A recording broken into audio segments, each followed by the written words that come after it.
merupakan kekuatan global yang patut diperhitungkan.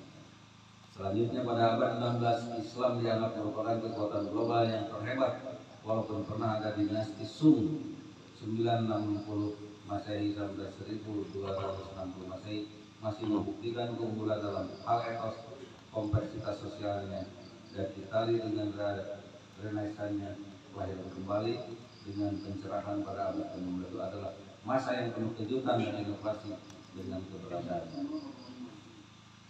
3 kerajaan baru Islam yaitu Imperium Utsmaniyah di Asia Kecil, Anatolia, Irak, Suriah, dan Afrika Utara, Imperium Safawiyah di Iran, Imperium Mughal di India. Jadi setelah berakhirnya para dinasti Abbasiyah itu, Islam artinya merupakan kekuatan global, di mana dengan ada 3 imperium besar yang tadi itu. Walaupun sama-sama imperium Islam, masing-masing kerajaan di atas menampilkan wajah yang berbeda dalam hal menampilkan profil spiritualisnya.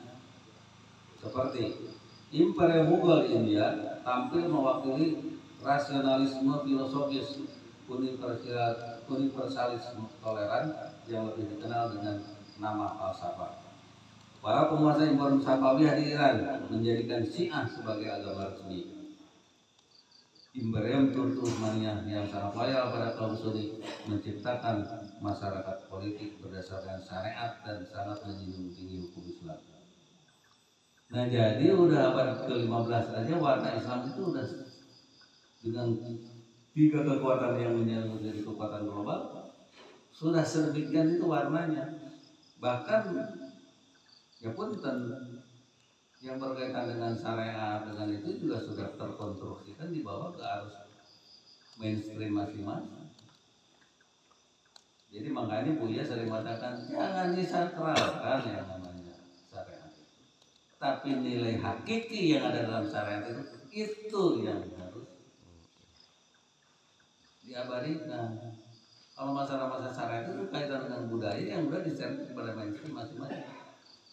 Terus jangan diartikan, aliran Buya itu nggak percaya dengan syariat. Tidak begitu.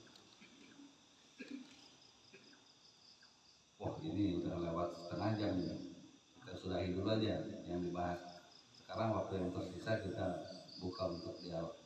Ini udah lebih 49. 23-49 berarti kita punya waktu tinggal 11 menit ya. Oke, sampai sini dulu, sampai halaman 10.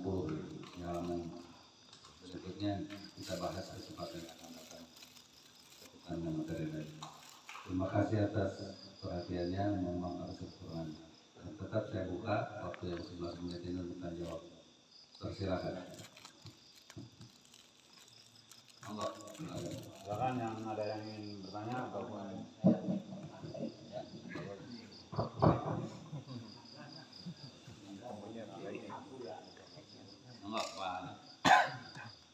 Assalamualaikum warahmatullahi wabarakatuh. Waalaikumsalam warahmatullahi wabarakatuh. Terima kasih kepada dokter kita yang telah memberi pencerahan. Namun kali ini saya ingin bertanya, inti dari pembicaraan dokter yang banyak dan panjang lebar kemarin itu untuk realisasi di negara kita.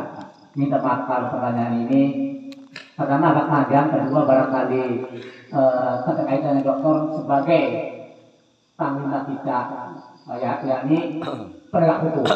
Jadi begini tidak dokter ya. Tahun 82 saya itu masih masa remaja lah saya gitu ya. Antara kaum Sunni dengan kaum yang kita ucapkan saja bahwa kaum radikalis lah gitu. Itu belum sampai parah. Hanya sekedar perbedaan dengan kunut. Itu nggak kunut, ini nggak kunut. Itu jadi masalah zaman tahun 82. Sekarang kunut sudah hilang, nggak ada di masalah karena orang sholat subuhnya sudah nggak ada. Nah, maaf ini, nah, maaf.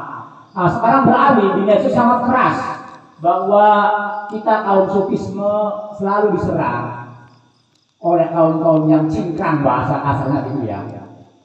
Nah, yang saya tanyakan ini karena setiap negara, baik itu Arab, Saudi, ataupun tadi dibicarakan itu di Irak, di Iran, sampai India, sampai sekarang juga di berbagai belahan negara itu yang namanya agama itu sudah melekat dan menyampur dengan politik, sehingga jadi tenang. Di Arab Saudi sedikit muncul yang berbeda madhab langsung tumpas hilang.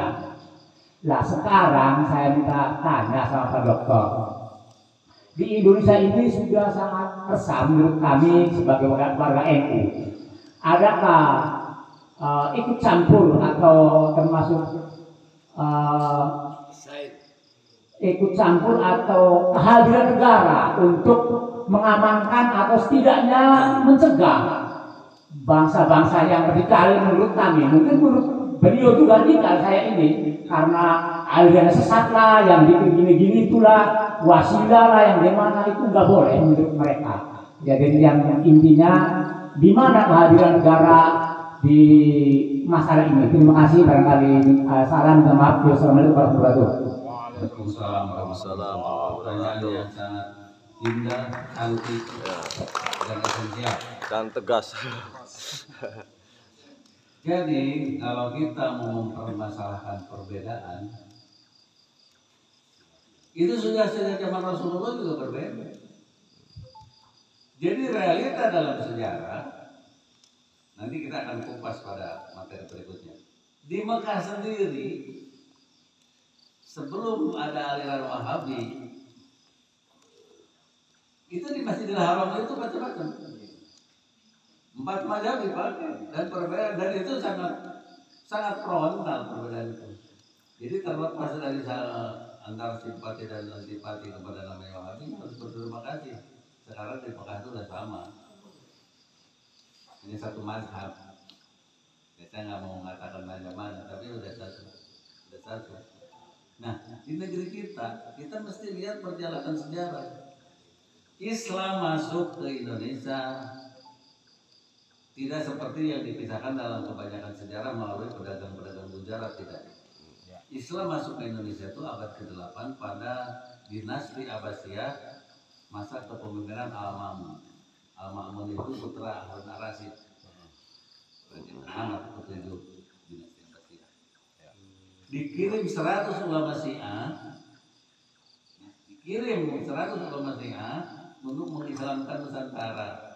Setelah dikalahkan oleh Al-Ma'mun ini kan termasuk alirannya juga. Jadi satu dinasti itu jangan dikira semua satu aliran. Termasuk yang sangat simpati atau kalau dikatakan itu Mu'tazilah. Makanya aliran yang dapat Mu'tazilah dapat angin segar zaman kepemimpinan Al-Ma'mun, zaman kepemimpinan Harun ar-Rasyid itu. Nah ada ulama-ulama Syiah yang bertikai dan dikalahkan 100 itu dikirim ke Nusantara dengan nahkoda dan kapal yang dibiayai oleh Al-Ma'mun. Maka berkembanglah Islam yang dikenal di sini waktu itu beragama Buddha, Hindu dan agama-agama lokal mulai mengenal Islam dengan versi Syiah. 500 tahun kemudian, abad ke-8 ke abad ke-11, masa kepemimpinan di mana masih dinasti Abbasiyah, tapi 500 tahun kemudian, bayangkan 500 tahun kemudian itu sama dengan jarak kita ke Prabu Siliwangi barangkali ya, ya kan? Jadi budaya udah segalanya udah terbentuk di Nusantara ini, dikirim ulama Syiah karena disegarai oleh mereka yang merasa menjadi kekuatan global. Wah ini di Nusantara ini udah mulai berkembang Islam, tapi Islamnya Islam Syiah. Justru tadinya kita usir, kasarnya gitu kan. Tadinya leluhur kita mau mengusir biar tidak bikin retokin kepemimpinan di sana, disuruh mengislamkan Nusantara. Tapi sekarang di Nusantara udah berkembang Syiah ini kan bagi Sunni dianggap juga tantangan, ya kan? Karena Islam itu sudah dipakai sebagai alat politik. Dikirimlah ulama Sunni, termasuk di dalamnya para wali songo itu. Maka berkembanglah Islam versi Sunni. Nah sebetulnya apa yang terjadi itu kan kompromi. Makanya di kita hebat berprestasi, mereka tuh tanpa pertumpahan darah. Sunan Giri yang sangat Sunni, Sunan Kalijaga yang sangat budayawan, dipertemukan lahirlah yang namanya Islam, kejawen dan lain sebagainya. Tapi warna Sunni dan warna Syiah dua-duanya ada. Buktinya ada apa? Itu berjanji yang kemarin dikumandangkan sama Ustaz itu buku-buku yang ditulis oleh orang Syiah. Berjanji bersama marhabaan apa itu kan itu. Nah sekarang ini makin meruncing, ya. Pertanyaan Pak Nasruddin, Pak Samsudin tadi di mana peran negara? Nah cilakanya punten ya, dengan saya tidak berpretensi dan mengkritik siapapun. Walaupun seakan-akan kita mengakomodir semua itu agar terjadi kesatuan dan kesatuan bahwa NKRI agama, tapi banyak produk agama yang menjadi produk politis. Apa di antaranya? MUI. MUI saya berani mengatakan itu produk politis kok. Berani dia mengharamkan atas nama agama padahal yang tidak diharamkan. Ayo kalau mau tunjuk-tunjukkan misalkan dia nggak terima itu produk politik, ayo kita saling berikan bukti, tapi kan tentu untuk tidak pertikaian yang untuk tidak diikuti oleh umat manusia atau umat-umat agama kita yang malah menjadi bertentangan. Makanya tetap saya berpegang seperti apa yang Buya katakan, hanya satu pilihan bagi kita, mampu berdamai, hidup berdampingan secara damai dengan aliran apapun yang beda. Saya tidak akan bisa merubah iman Anda pun nggak mungkin merubah keyakinan saya, kan gitu. Sayangnya ini negara sering menengah itu kepentingannya untuk kepentingan mereka, untuk kepentingan rezim. Contoh, memerangi teroris adalah suatu kewajiban umat. Tapi begitu mendiskreditkan orang yang berbau teroris, semua disesatkan, semua ditangkapin secara brutal, saya nggak tahu. Itu malah meracuni diri sendiri.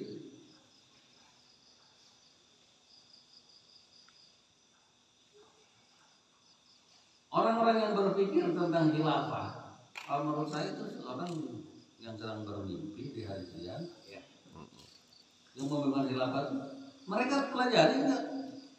Khilafah mana yang menjadi keteladanan? Khilafah yang di bawah Umayyah, dinasti Umayyah, sama brutal. Yang diserang itu bukan yang kafir tuh, yang tidak bayar pajak, yang tidak bayar upeti, yang tidak mau itu. Yang beda kan gitu. Bahkan para imam-imam mazhab pun kan bernasib tragis. Bukan sejarah, tidak ada pertentangan. Hanya Imam Syafi'i yang selamat. Imam yang lain ada yang dieksekusi, ada yang dipaksa disuruh minum racun di dalam penjara. Karena rejim itu kan gitu. Diganti sama dinasti Abbasiyah yang mengatasnamakan keturunan Abbas pamannya Rasulullah. Itu juga brutal banget kok. Sekarang sejarah kebrutalan Abbasiyah itu di Spanyol, kalau Bapak berkunjung ke Spanyol nanti mengunjungi museum-museum bekas kerajaan Islam itu, bagaimana orang yang pemain musik dibutakan untuk tidak menonton mereka yang sedang berbuat mesum di kolam renang dan sebagainya itu ada kok. Bagaimana mereka ketika saking bencinya kepada dinasti Umayyah, kuburan-kuburan para dinasti Umayyah termasuk kuburan Muawiyah itu, kuburan Yazid dibongkar dan dibakar, itu udah jadi kerangka tuh dibakar, diarak ke dalam kota tuh. Itu kan tidak Islami, sementara masih meneriakan Islam. Sehingga citra Islam terus terang aja kalau saya berpikir secara objektif sangat dirugikan dengan kebrutalan mereka itu. Nah, kembali lagi pertanyaan kita fokuskan untuk tidak mendiskreditkan siapapun. Disayangkan cawe-cawe di pemerintah juga tidak pure kembali kepada konsep yang menjadi cita-cita keberagamaan yang dibawa Rasulullah, tapi beranjak pada kepentingan balik-balik lagi ke kepentingan rezim. Contohnya apa? Pernah kan zaman Gus Dur jadi presiden, Idul Adhanya kita digeser gara-gara sudah dijadwalkan Gus Dur harus ngasih ceramah di di lapang banteng di sholat Idul Adha, walaupun Idul Adha itu tidak jatuh pada hari itu, ya kan? Kan Bapak MUI itu bukan kepentingan politik.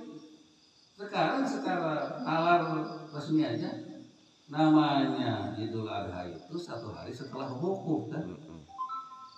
Wukuf itu di dunia kan hanya satu di Arafah kan. Jadi kalau hari ini wukuf ya besok Idul Adha. Ya.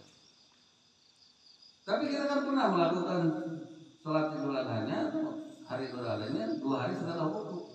Karena dianggap ada wukuf di kandang dengan apa ada wukuf di Sukatanya. Iya kan? Iya. Bukti itu waktu produk politik. Jadi kalau upaya ke arah mempersatukan itu sudah ada dengan konsep-konsep, dengan para pencerah-pencerah yang berkenar seperti itu. Tapi sayang tidak mendapat dukungan dari mungkin kayak apa yang dibawa sampaikan Buya ini ada mendapat dukungan bagi hal-hal yang dianggap kondusif menguntungkan mereka. Tapi bagi yang tidak menguntungkan mereka banyak juga yang menyesat-nyesatkan aliran kita ini kan. Iya kan? Iya. Dalam lingkungan kita sendiri yang mempermasalahkan urusan sholat Jumat, yang mempermasalahkan Buya nggak pernah cerita tentang surga dan sebagainya kan banyak. Sekalipun yang suka hadir juga ke tempat ini, ke tempat Buya, ya kan? Jadi mungkin secara singkat, ini waktu dan lebih 2 menit, secara singkat saya jawab, upaya negara untuk mempersatukan itu sudah. Cuma kita mungkin belum lahir di antara kita belum dan nanti ada. Amin. Kita para cucu kita yang mampu memberikan pencerahan kembali kepada cita-cita keberagamaan yang dibawa Rasulullah. Itu aja kita pengen. Karena saya itu Pak Sabdudin ya. Terima kasih atas perhatiannya. Saya tutup. Wassalamualaikum warahmatullahi wabarakatuh. Waalaikumsalam warahmatullahi wabarakatuh. Terima kasih kepada Pak Dr. Dik yang telah memaparkan tentang dunia mistisisme dalam Islam. Mungkin ini masih terpenggal, nanti bisa dilanjutkan dalam pertemuan selanjutnya. Biasa jadwal Pak Dik malam minggu. Selanjutnya kita ikuti acara selanjutnya yaitu istighosah kepada Kiai Haji Mas Duki atau Abah Duki. Kami